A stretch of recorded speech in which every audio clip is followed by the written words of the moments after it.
Murakoze ndabaye ikaze ku Cese n'Iseni umuvyeyi akumwa imvanda kugira ngo uzomumwive. Birateye agahinda niwari kubicikanda ko yahora ari komanda namusanze ku bitaro ku mpanda umwana we ariko aramutuka ngaranuka ngo umubiri wiwe ngo urahanda ngo nawe yovunika niyo mukanda samarira bogaboga mu maso ati ntiwokwisonera umenye ko ndiso ivyo nivyo mbwira n'ingene natubika umukanda munda kubera ndagukunda nkaba ntara kuri imvanda. Arongera ati erega ntibintangaje namaze gupfakara ntiwatangara none usigaye umpangara. Yavugana akabonge ati reka nisabunge ntawora ari gihangange raba ingene ngiye gupfa nikuvye nk'ipfundo ku nyundo kandi nararondotse nk'ishaka gihunda. Narafafanye nk'uwahumanye ndagupfufaza none dusigaye dupfa ubusa nk'abataza agakiza aho usigaye njana mu bapfumu nk'aho ndi umuhemu.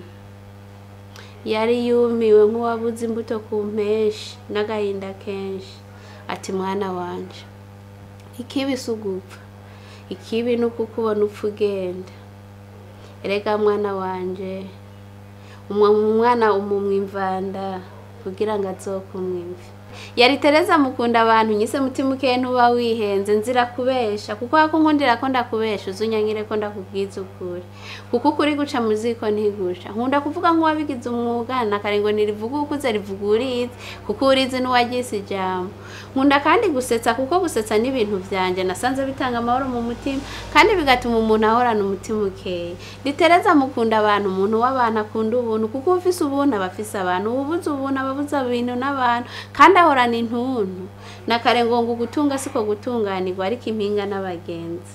Murakoze yari Tereza mukunda abantu umuremesha kiyaga. Murakoze mugire like this one share na subscribe.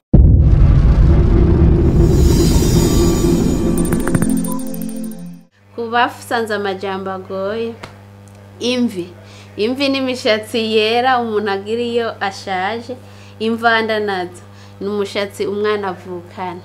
Ayandi majambo agoye nasanzemwo nk'impeshi bamwe ntiboyimenya nigihe bateragira kenshi na kenshi mu Burundi ari mu kwezi kwa kabiri cyangwa kwezi kwa gatatu.